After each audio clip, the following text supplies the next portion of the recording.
નમસ્કાર મિત્રો, ઘણા પશુપાલકોને આ અનુભવ થતો જ હોય છે કે મોંઘામાં મોંઘો દાણ ચારો ખવડાવીએ પણ દૂધનું ઉત્પાદન તો વધે જ નહીં. આ વાત છે ને ખાલી નિરાશ જ નથી કરતી, પણ આર્થિક રીતે પણ બહુ ભારે પડે છે. પણ જો આનો ઉકેલ એકદમ સરળ અને એક એવા રહસ્યમાં છુપાયેલો હોય જેની આપણે કદી નોંધ જ નથી લીધી, તો ચાલો આજે એ જ રહસ્યને ખોલીએ. આપણે આપણા પશુને સારામાં સારું ખવડાવવા પાછળ કેટલો ખર્ચો કરીએ છીએ, પણ વળતર મળતું નથી.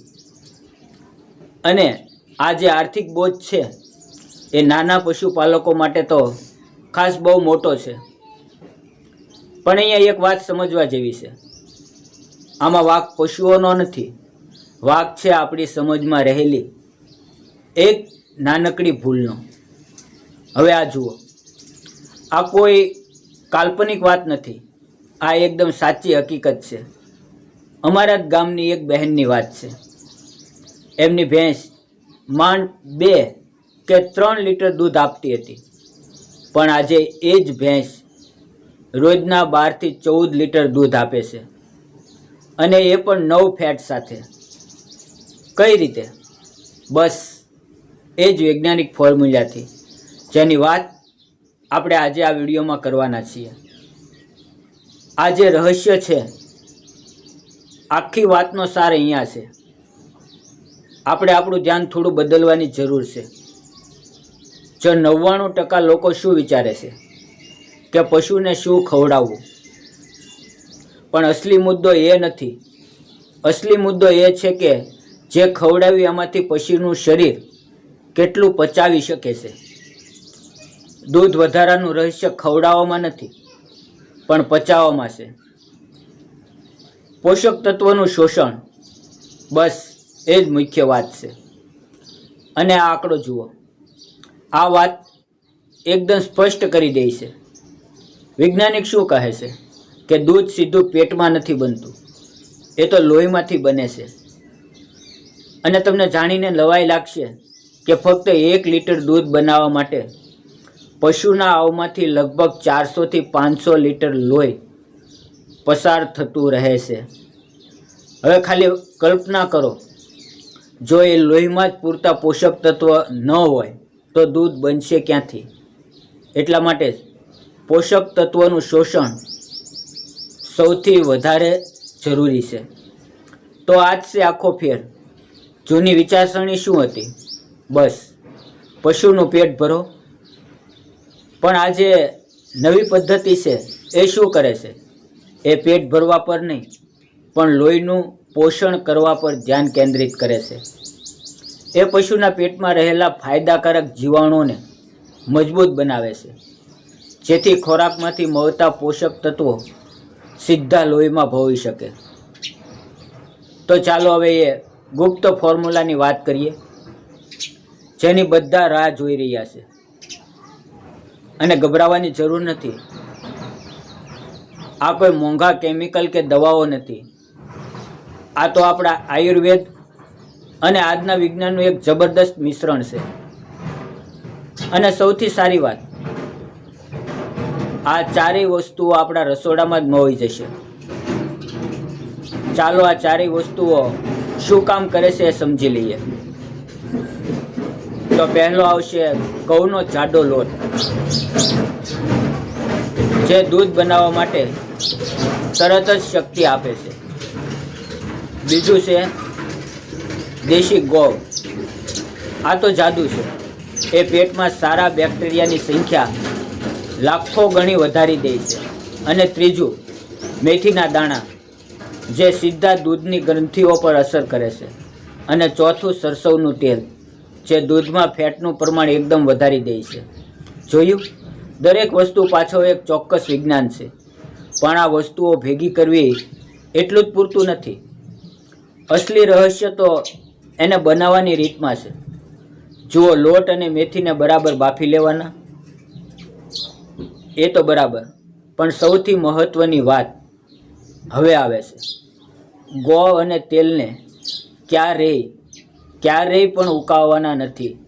ગોળનું મિશ્રણ તાપ પરથી ઉતાર્યા પછી નાખવાનો અને તેલને તો જ્યારે મિશ્રણ ઠંડુ એટલે કે હુંફાળું થાય ત્યારે જ ઉમેરવાનું. જો આ ભૂલ કરી તો બધી મહેનત પાણીમાં. આ જ મુખ્ય વાત છે. અને હા, સમય પણ બહુ મહત્વનો છે. આ મિશ્રણ આપવાનો સૌથી સારો સમય છે સાંજનો, જ્યારે પશુ આખો દિવસનો ચારો ખાઈને આરામ કરતું હોય ત્યારે આ આપવાનું. એનાથી શું થશે? આખી રાત એનું શરીર આ પોષક તત્વને શાંતિથી પચાવી શકશે અને લોહીમાં ભેળવી શકશે. પણ એક મિનિટ, વાત અહીંયા પૂરી નથી થતી. ઘણા લોકો કહે છે ને કે આ બધા ઉપાય કર્યા, 2 દિવસ દૂધ વધ્યું પણ પછી પાછું હતું એનું એ જ થઈ ગયું. આવું કેમ? આનું કારણ છે કેલ્શિયમની કમી. તો હવે આપણે વાત કરીશું એ સમસ્યાના એક એવા ઉકેલની જે લગભગ મફત છે પણ સૌથી વધારે અસરકારક થાય છે. એવું કે જેવું દૂધનું ઉત્પાદન વધે ને, શરીરની કેલ્શિયમની જરૂરિયાત પણ અચાનક વધી જાય છે. હવે જો એને બહારથી પૂરતું કેલ્શિયમ ન મળે તો શરીર શું કરે? એ પોતાના હાડકાં બચાવવા માટે દૂધ બનાવવાનું ઓછું કરી દે. આને જ કહેવાય છે કેલ્શિયમની ઉણપ. તો હવે બજારના મોંઘા કેલ્શિયમના ડબ્બા ભૂલી જાઓ. આ ઉપાયને જુઓ, એકદમ મફત અને સૌથી શક્તિશાળી. એક માટીના વાસણમાં કવોઈ ચૂનો અને પાણી ભેગું કરવાનું. પછી 7 દિવસ સુધી એને લાકડાની લાકડીથી હલાવવાનું. 7 દિવસ પછી શું થશે? ચૂનો નીચે બેસી જશે અને ઉપર કાચ જેવું એકદમ સાફ પાણી તરી આવશે. અને આ સાદું પાણી નથી, આ કેલ્શિયમનો ખજાનો છે. એવું કેલ્શિયમ જે પશુનું શરીર 100% શોષી શકે. બજારની કોઈ પણ પ્રોડક્ટ આની સરખામણીમાં ન આવે. પણ હા, અહીંયા સાવધાની રાખવી ખૂબ જ જરૂરી છે. યાદ રાખજો, ફક્ત ઉપરનું નિતારેલું પાણી જ વાપરવાનું છે. નીચે સૂનો બેસી ગયો છે એ ભૂલથી પણ પશુને નથી ખવડાવવાનું. એ નુકસાન કરી શકે છે. અને બીજી વાત, આ પાણી ગાભણ પશુઓને બિલકુલ નથી આપવાનું. આ 2 વાતનું ખાસ ધ્યાન રાખવું. અને હવે એ 2 રૂપિયાની ટ્રીક જેની મેં વાત કરી હતી, એ એક એવી નાની વસ્તુ જે આખી સિસ્ટમની અસરને લગભગ બમણી કરી દેશે. આ સાંભળવામાં એકદમ સાધારણ લાગશે પણ પરિણામમાં જબરદસ્ત ફરક પાડે છે. આ 2 જાદુઈ વસ્તુઓ છે ખાવાનો સોડા અને મીઠું. હવે સમજો કે આ શું કામ કરે છે. જ્યારે પશુ દાણ કે અનાજ ખાય ત્યારે પેટમાં એસિડ બને છે જે ફેટ ઘટાડે છે. ખાવાનો સોડા એ એસિડને શાંત કરી દે છે અને મીઠું એ પશુને વધારે પાણી પીવા માટે મજબૂર કરે છે. અને એ તો આપણે જાણીએ જ છીએ કે દૂધમાં 87% તો પાણી જ હોય છે. જો પશુ પાણી જ ઓછું પીશે તો દૂધ બનશે ક્યાંથી? અને આ કોઈ હવામાં વાત નથી. સંશોધન પણ એ જ કહે છે. જે પશુઓ પાસે 24 કલાક પાણી પીવાની સગવડ હોય છે એમનું દૂધ ઉત્પાદન જે પશુઓને દિવસમાં માત્ર 2 વાર પાણી મળે છે એના કરતાં 15% વધારે હોય છે. 15%. પાણી કેટલું જરૂરી છે એ આના પરથી સમજી શકાય છે.